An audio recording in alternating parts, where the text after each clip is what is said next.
भाई लोगों, कैसे हैं आप सभी लोग। उम्मीद है आप सभी लोग बढ़िया होंगे। मैं भी बहुत बढ़िया। ये हमारा अगला वीडियो है प्रॉफिट एंड लॉस से संबंधित। प्रॉफिट एंड लॉस की सीरीज में आपको करवा रहा हूँ। ये ग्रुप डी, एनटीपीसी, रेलवे या किसी भी गवर्नमेंट एग्जाम के लिए बहुत ही इंपॉर्टेंट वीडियो है। अगर वीडियो को ध्यान से देखेंगे तो नए नए कॉन्सेप्ट सीखने को मिलेंगे। वीडियो पसंद आए तो कमेंट बॉक्स में सुझाव देना ना भूलना। वीडियो को लाइक करना, चैनल पर पहली बार आए तो सब्सक्राइब करना और पढ़ने वाले जरूरतमंद लोगों को जरूर शेयर करना। जय महाकाल गाइस, वीडियो स्टार्ट करते हैं। ये क्वेश्चन आपके सामने रहा है स्क्रीन पर। पहला क्या कह रहा है वो ये कह रहा है कि अगर किसी वस्तु को 1719 रुपए में बेचने पर 30% की हानि होती है तो 16% का लाभ प्राप्त करने के लिए उस वस्तु को किस मूल्य पर बेचना चाहिए। तो ध्यान रखना, जो हमारा क्रय मूल्य होता है ना, जिस कीमत पर हम वस्तु को खरीदते हैं, वो हमेशा 100% होता है। क्रय मूल्य हमेशा कितना होता है? 100%। अगर लाभ होगा तो 100 में जोड़ देंगे, हानि होगी तो 100 में से घटा देंगे। अब इन्होंने बोला जब मैंने 1729 में बेचा तो 30% की हानि हुई। मतलब जो हमारा सेलिंग प्राइस था वो 70% था, और जो 70% की वैल्यू सवाल में कितनी दी है? 1729 रुपए, है ना। इन्होंने बोला 16% का लाभ प्राप्त करने के लिए वस्तु का को किस मूल्य पर बेचना चाहिए। बहुत ही इंपॉर्टेंट क्वेश्चन है। 1% की वैल्यू तो आपको यहाँ से नजर आ रही होगी सर, 1729/70। लेकिन मुझे निकालनी कितनी है? 16% अधिक पर बेचना है तो 116% की वैल्यू निकालनी है। जब 1% इतना है तो 116% कितना होगा? 1729/70 गुणित 116। 1729/70 गुणित 116। अब आप इसको सॉल्व करो करो। 7 से कटेगा क्या? 7 एकम 7, 0 आ गया। ये हो गया आपका 7 दूनी 14, बचे कितने? 3, 7 चौको 28, बचे 4, 7 सतैया 49, है ना। 0 हटेगा तो ये हो जाएगा आपका 111.6 गुणित 247। इसका गुणा करना तो आपका आंसर आ जाएगा। 0 हटाया तो एक अंक पहले दशमलव लग गया, ये 0 हटा तो 6 के पहले दशमलव लग गया तो हो गया 11.6 गुणित 247 करोगे तो आंसर आ जाएगा। थोड़ा बहुत करके देख लेते हैं। 7 6 42 की 2, है ना। 7 6 42 की 2 हासिल 4, तो आखिरी में 2 आना है। 2 किस किस ऑप्शन में? तो आप ऑप्शन में देख सकते हो ना, बाकी क्लोज ऑप्शन है तो आपको गुणा करना पड़ेगा। गुणा करने की आप प्रैक्टिस करिए। आगे बढ़ते हैं। आगे बढ़ते हैं कि प्लस प्लस प्लस। अगला सवाल ये है, ठीक है। अगला सवाल क्या है कि एक वस्तु का अंकित मूल्य 400 रुपये है, उसे 10% और 12% की दो क्रमागत छूटों पर बेचा जाता है, वस्तु का विक्रय मूल्य क्या होगा। सबसे पहले मैंने 400 रुपये पर 10% की छूट दी तो 400 का 10% कितना होगा मेरे भाई? 400 का 10% हो गया 40 रुपये, है ना। आप निकाल सकते हो, 2 जीरो कट गए, 10 चौको 40, तो वस्तु कितने की बची? 360 रुपये की। अब 360 पर 12% का डिस्काउंट दिया जा रहा है, तो 360 का 1% कितना होगा? 360 का 1% होगा 3.6।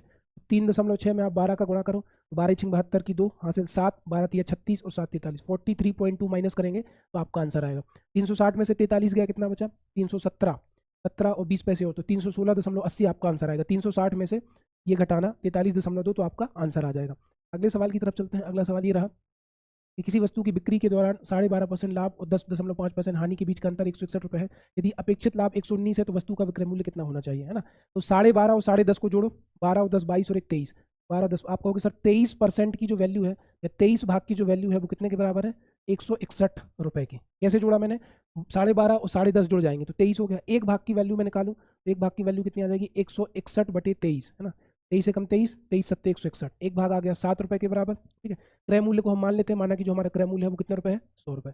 जब एक भाग 7 के बराबर है तो 100 भाग कितने के बराबर हो जाएंगे? 100 इंटू 7, 700। 19% का लाभ चाहिए तो 7 गुणित 19/100, है ना। 2 जीरो से 2 जीरो कट गया, 19 पंचे 95, 19 छक्के 114, 19 सत्ते 133।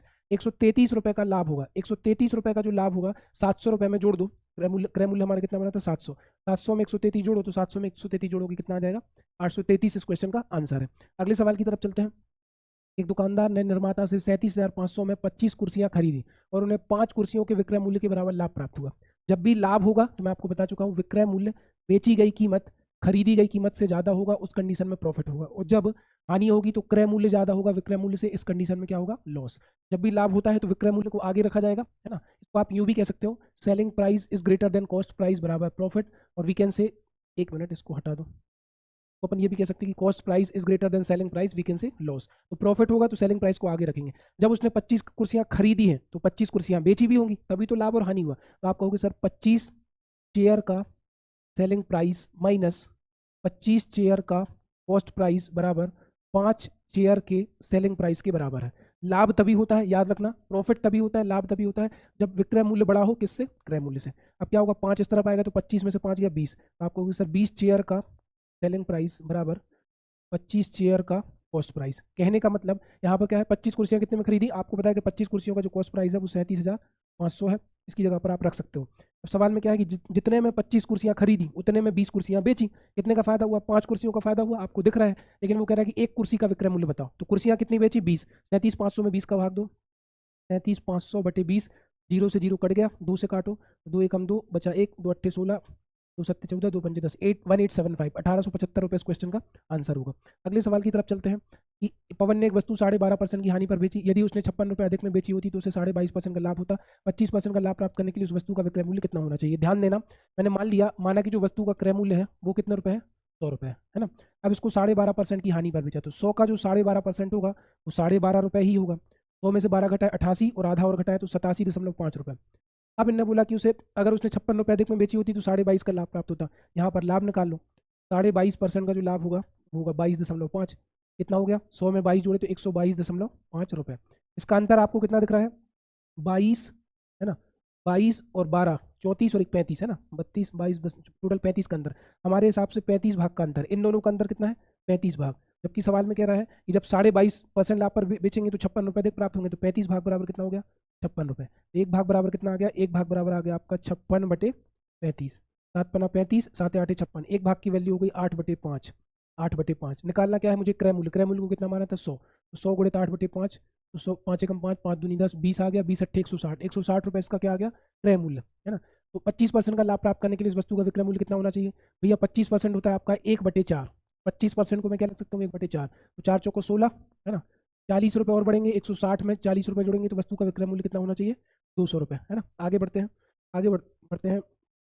अगला सवाल क्या है कि एक जूट बैग को 48 रुपये में बेचने पर अस्मिता को 20% की हानि हुई। 20% का लाभ प्राप्त करने के लिए जूट बैग का विक्रय मूल्य क्या होना चाहिए? जब 48 रुपये में बेचा तो 20% की हानि हुई, कहने का मतलब जो 80% की जो वैल्यू है उस सवाल में दी है 48 रुपये।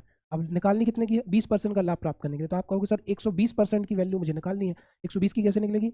48/80, ये हो गई 1% की वैल्यू। अगर मैं 1% की वैल्यू निकालूं तो 80 नीचे जाएगा, 48/80। 1% की वैल्यू 48/80 है, 120 का गुणा कर दो 120 का गुणा, तो 0 से 0 कट गया, 8 6 48 हो गया, 12 6 72 हो गया। 72 इस क्वेश्चन का क्या है? आंसर है। अगले सवाल की तरफ चलते हैं। अगला सवाल क्या है?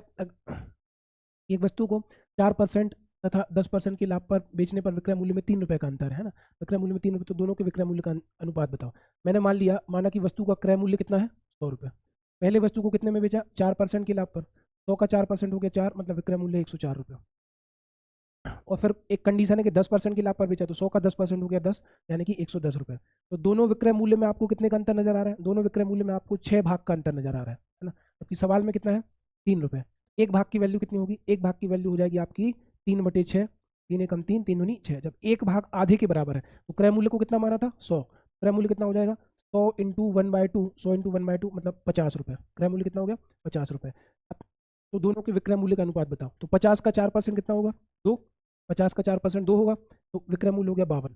50 का 10% कितना हो गया? 5। 50 और 10 55, तो विक्रय मूल्यों का अनुपात होगा 52:55।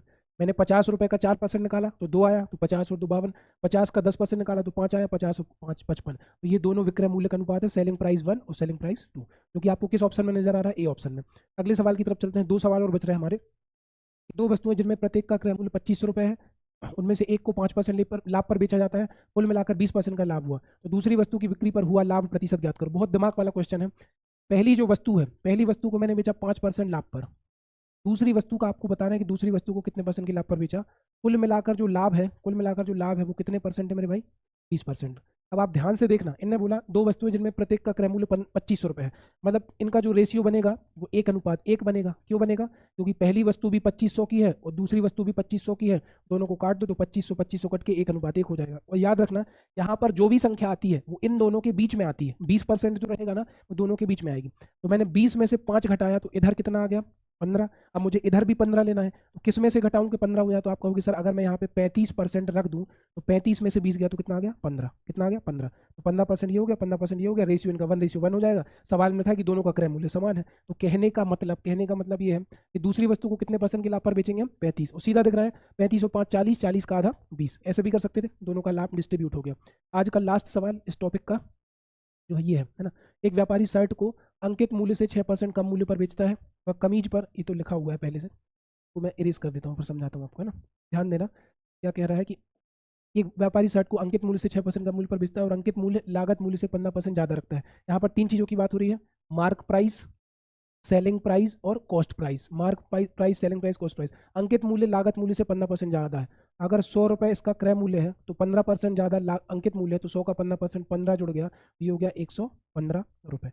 क्या कह रहा है कि 6% कम पर बेचता है, तो 115 का 6% निकालने के लिए 115 का 1% कितना होगा 1.15, 1.15 गुणित 6 करोगे तो ये हो जाएगा आपका 6.90।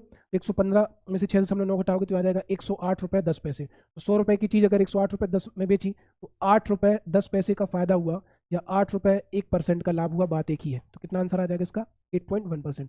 उम्मीद है आपको आज की क्लास बढ़िया लगी होगी, है ना। अगर क्लास बढ़िया लगी तो ज़्यादा से ज़्यादा लोगों को शेयर करो। Thank you so much guys, मिलते हैं इस तरह के अगले सेशन में।